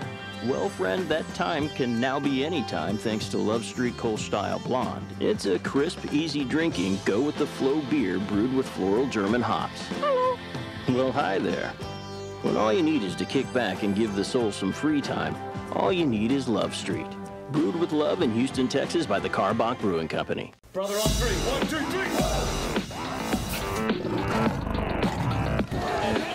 On the board. Think about all the things you sacrificed. Think of how far you've come. What we're going to do today to kickstart this brand new league off. Oh my goodness, a win, Super for Houston, Texas. What a try to the SaberCats. You have this, and that is a fact.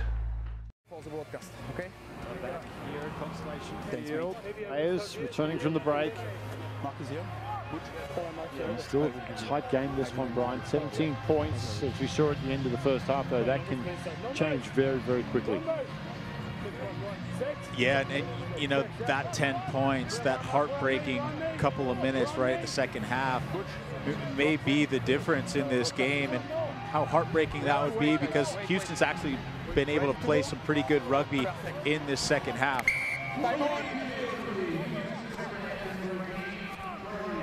the jersey of Quattrin pretty much says it all. A little juggle at the top there from the Arrows, and now it's the SaberCats who have the ball inside their 22. Murphy at the back. Charge down though, looked like he was offside. Referee agrees as Van Horn got through just a touch too quickly.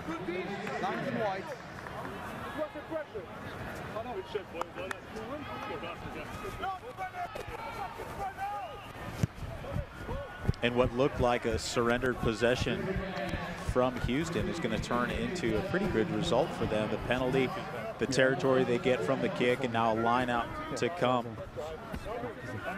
And now, Dan, we talked about the clock not necessarily being their enemy about 15 minutes ago, and now it certainly is. We are into the final 20 here in Houston, Texas. Fight. Keep the back.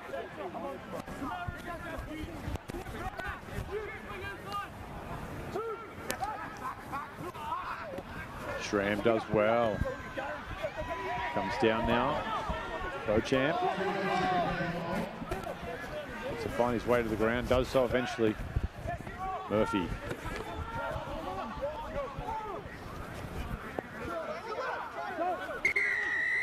Another penalty though. This one goes the way of the SaberCats again.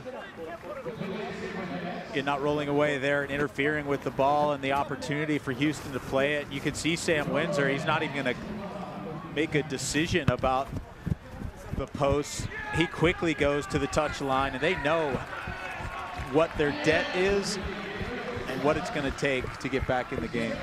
Let's jump down back onto the field with Austin Ivan for an update. Thanks, Dan. This week in the Houston SaberCats welcomed in reinforcement from South America in the form of 3 Uruguayan.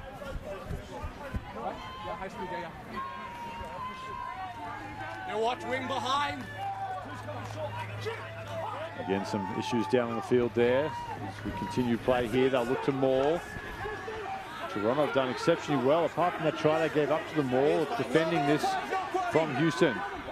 O'Toole. Peels off. Advantage coming the way of Houston again.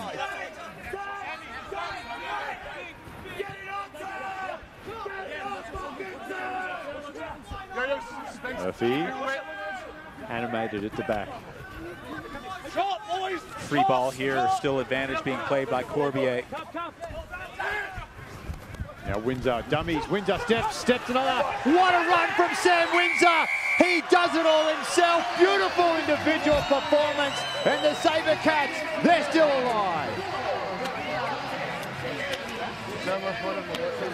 Sometimes it's just going against the flow and everything moving to the outside, because when Murphy isolates Windsor with the ball, everybody thinks that it's going wide. And just the first inside step is followed by 2 more. Watch this. 1, 2, and 3. Back into the center of the posts, and of course quickly goes Houston. 2 points, the conversion, and here they come. Dan, I don't know if they have enough time, but still nobody's moving out of their seats at Constellation Field. 27-37, 10-point ball game. How about that from Windsor though? Right foot, bang, under the post. Brilliant individual effort, and it's a performance like that, an individual performance that can sometimes spark your team in the best way possible, Brian. Let's see how the Toronto Arrows can respond to that. And you just wonder if that, that seed of doubt from last week starts sprouting in the back of their minds. They gave up that 13-point lead to Seattle. Oh, beautiful take up high at the back there from Mires. A lot of pressure coming from Kalinisau from that kick by Murphy, and Mieres does really well. 63 caps for Uruguay. A lot of experience from the Uruguayan winger. Now Wainwright. Important for Toronto to not stop playing rugby here and shut up shop. Still 15 minutes left on the clock. Under pressure though. You can see a spring in the step of the SaberCats now. At the back of that try. Yidez, fresh legs at the back there for the Arrows. Great pressure by Houston. They're coming up really quick. Their line speed, and they're forcing Toronto to kick the ball back to them. It's a pretty nice little nudge, though, out at the 22-meter line. So, again, we'll talk about the kick game and surrendering territory for possession. And I think that's a net benefit for Toronto. It slows the game down, and they're willing to play defense here inside the 22 meters of the Houston SaberCats. Yeah, I agree, Brian. We'll give you the ball, but you're going to go 80 meters to score.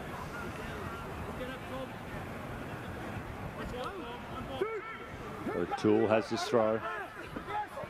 And you can see at the back, picks up Nito.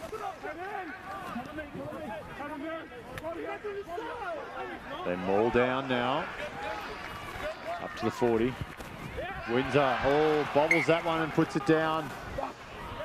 There'll be a scrum here for the Arrows, and that one can take the wind out of the sails there for the SaberCats. Yeah, and Windsor knows that too, and I'm not sure what the plan was there. Sometimes maybe thinking about too many options, and at fly half, perhaps because they need to get into the Toronto territory, was Windsor thinking about the nudge, or was he thinking about maybe having a go, and instead he drops the ball. Hard to do three things at the same time. Kevin, time is correct on the board. And Dan, if you look at the scoreboard, the difference in this game right now is a couple of minutes. Okay. At the 40-minute mark of that first half. Otherwise, they'd be locked up 27-all.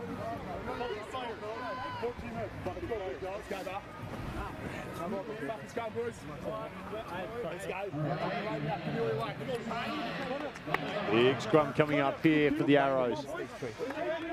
They would like to just add a little bit more to that 10-point lead if they could. Collectively, I think most of Canada would agree. Just a touch easier maybe if they could give a more breathing room here from the SaberCats. Look for a big push coming from the tight head on the far side there from Charlie Connolly. Platform for the Arrows though. Little juggle at the back, well handled by Wilson.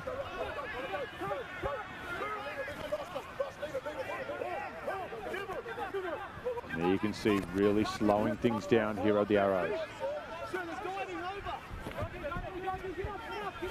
No hands. Quatrin. Well, if anyone personifies how physical this game has been, it is Andrew Quatrin. His jersey, a scarlet red. He's about a pint low, for sure, on the blood count. Good pressure coming in from the SaberCats, so forces the Arrows back.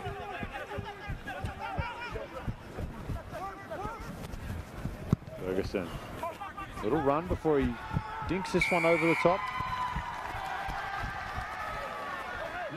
Murphy will take the mark inside his 22. 9. Yeah, back, guys.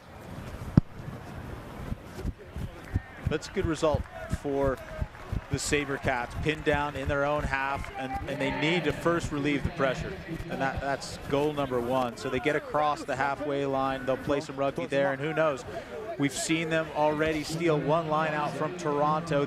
This is a big one. If they can steal this throw from Andrew Quatrin, time is off, Kevin. We are on the line. It'll be a big moment for these SaberCats, Dan. It's still 10 minutes left in the game, and the way we've seen this game play out so far, that's plenty of time to score a couple tries on either side. Here's the mark. Yes, sir. Perfect. Yeah. Here's our mark. Here's our mark. White. To the mark. The gap. Step up to the mark. On the mark. There you see, not surprisingly, just a pensive look on the bench of the Arrows players. That's a maul. Come on. Well, as they secure that line out and begin to maul this ball up towards the halfway line. Same ball.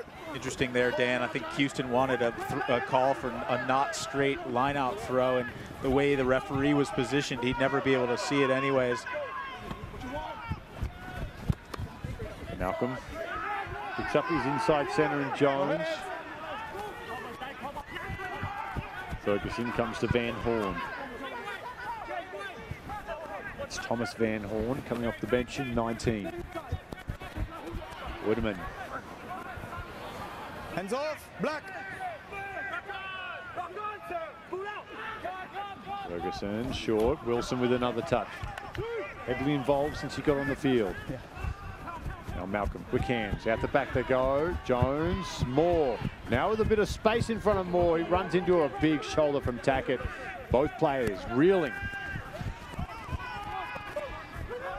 Numbers down this blind side again. Ferguson, though, has an option. Goes to his left to Malcolm. Brower still on the field. 37 years of age. He'll punch his ticket for 80 minutes, you would think, tonight at this rate.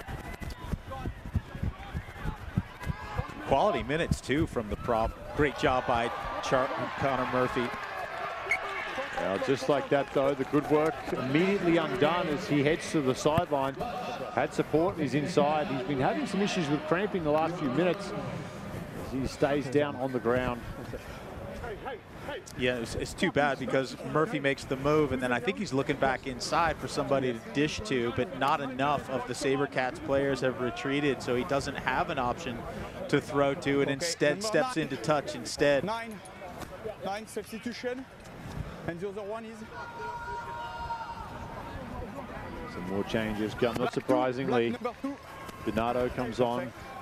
He'll close this game out. Ferguson. Outstanding performance from Andrew Ferguson in the 9 jersey tonight. I thought his service has been outstanding. And a great team effort by the Arrows. And you know, we haven't really called anybody's name more than any other in the forward pack for this Arrow squad. And that just means that they're getting it done as a unit.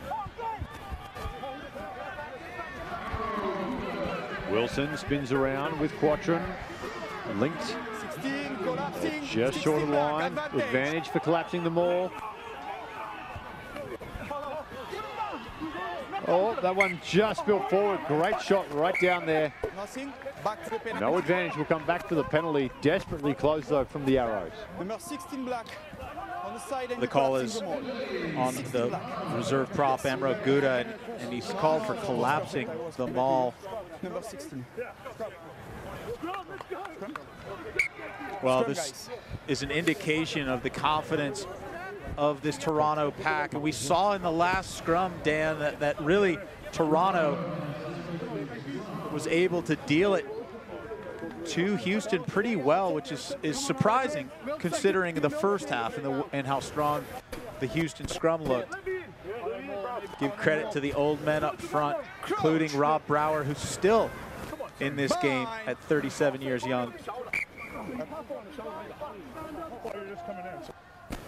Smart play here from the Arrows. Precious seconds ticking away every time the scrum is reset.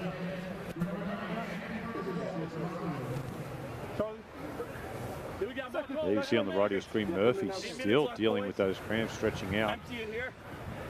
Riley Donato has spotted his opposite number yet.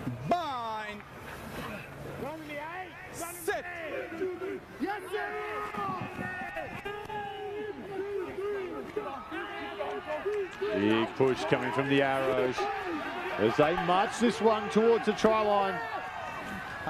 They have the advantage.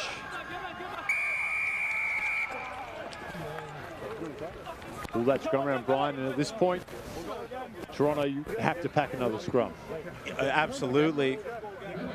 You know, they're another penalty away, most likely, from a penalty try. Normally, Dan, the referee's logic here is that Toronto doesn't have any incentive to wheel their own scrum because they're trying to push for the line this close in. So the penalty is normally, in these circumstances, awarded to the team with the put in, with the ball, and that's exactly what happens here. It's Houston penalized. They got to dig deep for this scrum.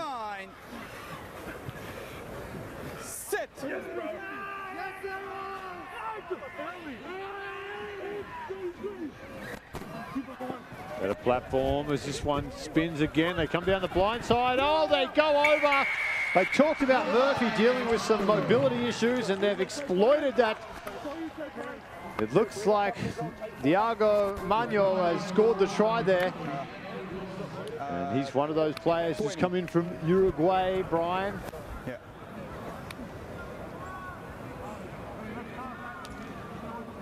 Well, it was all Toronto in the scrum. Let's take another look at this. And actually, I think it was Andrew Wilson, the reserve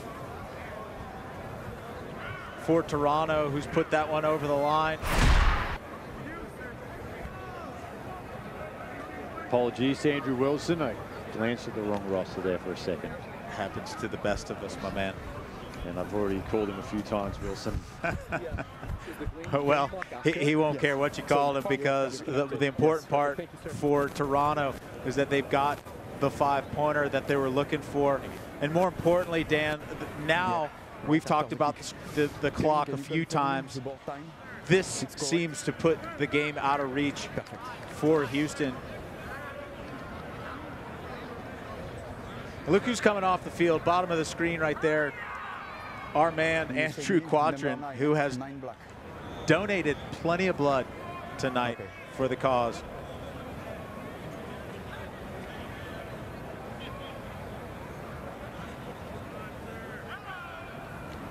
Now Malcolm out wide.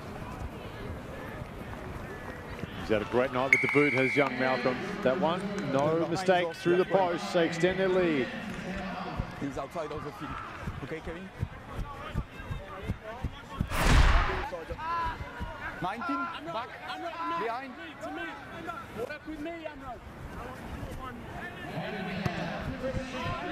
SaberCats not wasting any time with this restart. Try scorer Wilson.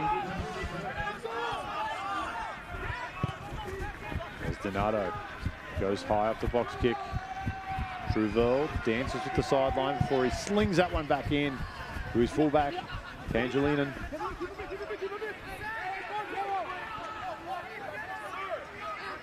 Saints brought up to the SaberCats top squad this week.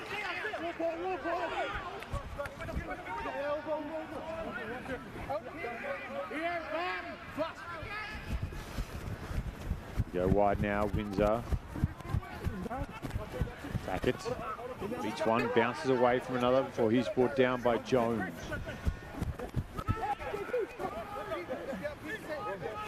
Dan, things don't look any easier for Houston. If you look at the schedule coming up, they've got New York as their next opponent. They'll host them next week. And then it's Seattle, followed by NOLA Gold. So the 3 top teams in the MLR right now are the next 3 games for Houston. Somewhat of a murderer's row there for Justin Fitzpatrick and his men.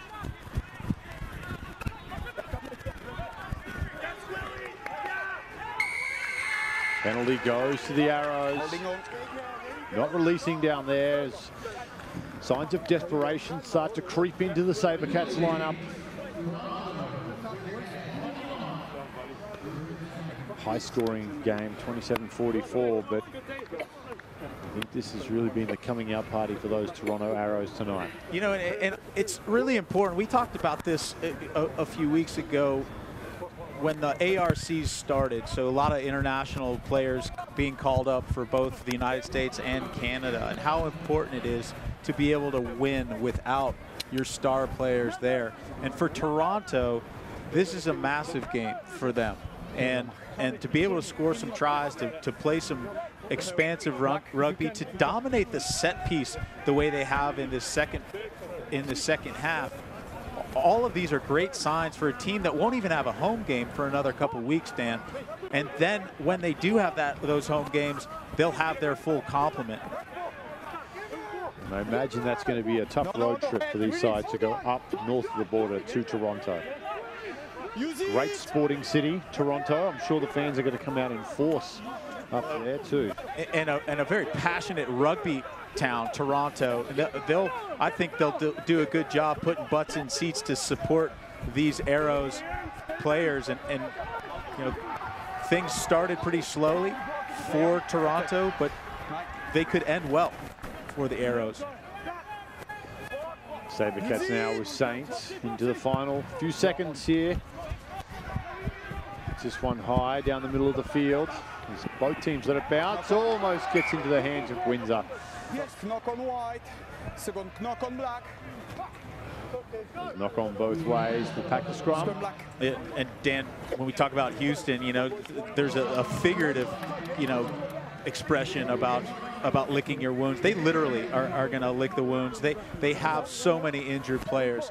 And, you know, you just wonder, and I think the head coach, Justin Fitzpatrick, is going to wonder what things are going to look like once he has his full complement back.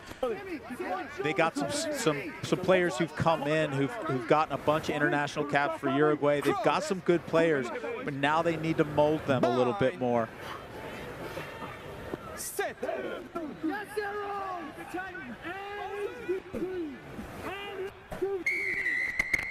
No.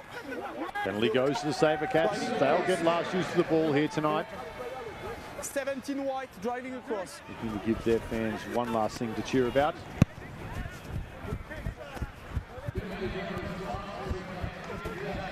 Great little kick downfield for Sam Windsor. Gobbles up a ton of territory.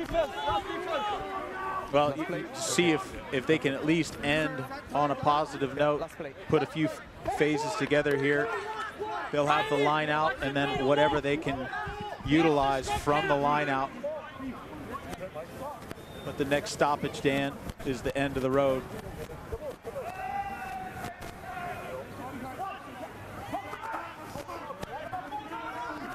They'll look to go back to the maul again, the SaberCats. Push through that one, brought down, they had the advantage.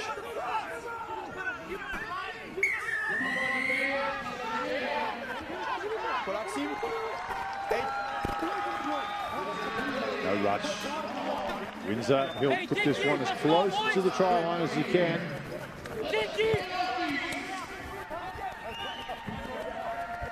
One last chance here for Houston to put some points on the board.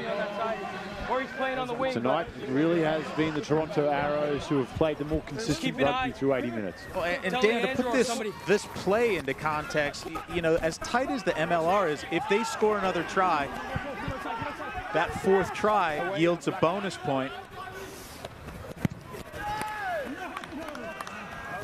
Kind of emblematic of the night for Houston. Yes, it is, as that one goes over the sideline, and there is the full-time whistle. The Toronto Arrows, they've gone on the road and defeated the Houston SaberCats 44 points to 27. Their second win of the season that will see them shift upwards in the standings here in Major League Rugby.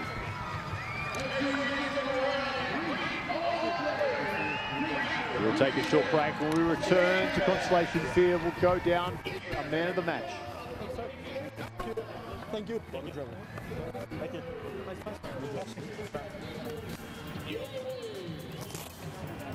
Aviva, proudly sponsoring Houston SaberCats Rugby. With over 16,000 customers and 4,400 employees across the globe, we have delivered unrivaled excellence for more than 50 years. In an environment that's increasing in complexity, the one constant is the need for change. Change driven by new demands, by the desire to do things better, and by sustaining what you've created. We enable customers to master change, pushing boundaries in a digital world where everything is possible. We know athletes because we are athletes. At the Sports Medicine Clinic at the Baylor College of Medicine, we provide top-level care to athletes of all levels in Houston and around the country. As the official healthcare provider of the Houston SaberCats, our doctors are dedicated to safely enhancing our athletes' performance while promoting recovery and injury prevention, getting you back on the field, in the game, and ready to roar. Once upon a time, there was a time when time stood still and You could pause the hustle and bustle to unwind with good music and a cold, refreshing beer. Well, friend, that time can now be any time thanks to Love Street Kolsch Style Blonde. It's a crisp, easy drinking, go-with-the-flow beer brewed with floral German hops. Hello. Well, hi there. When all you need is to kick back and give the soul some free time, all you need is Love Street. Brewed with love in Houston, Texas by the Carbach Brewing Company. Patty Smith here with Paul Gallant of Cube 57's newest sports show, Just Saying. We're at the Rustic every Thursday for lunch. Guys, this is the coolest new spot in Houston. Great drinks, killer food, cool vibe. Not to mention, they have great live music. Catch the best local and national acts on the outdoor stage. Check them out online at therustic.com. Check out Just Saying at cube57.com. And hit us up with your questions every Thursday at noon right here at the Rustic. Just saying, you won't regret it. Tonight's match was brought to you by Aviva, Carbach Brewing, and Baylor College of Medicine. Brian, a great match, great performances right across the board. It was tough to single out one player, but we've gone with Andrew Quatra in the hooker. Just his resilience and his toughness to come through that earlier injury. And take a look at that right there. That is a rugby player. Yeah, it looks like a tie-dyed jersey tonight. And he definitely controlled the line-out throws. I thought he was great in the loose phases of the game as well, and certainly command of the front row when they needed the scrum in the second half. A great performance for the Toronto Arrows as they run out victorious here tonight in a somewhat convincing fashion. But Brian, it was really the back end of that first half that gave it. 2 quick tries right before the halftime break. Quick strikes by Toronto. First off, a silly penalty for coming in from the side of a ruck by Houston, and that yielded a 3-pointer. Thought it was going to go to a break, but there was some injury time left in the half, and who would have thought that 10 points would have been yielded in those moments? And that ended up being, well, not exactly the difference, but certainly a big blow to the confidence of the SaberCats, in my opinion. And when they came back out, Houston was still playing rugby, and they really put the exclamation point on it. That will wrap us up here at Constellation Field in Sugar Land, Texas. And it was the Toronto Arrows who ran out winners over the Houston SaberCats. Brian Hightower and our entire crew, I'm Dan Power saying good night till next time.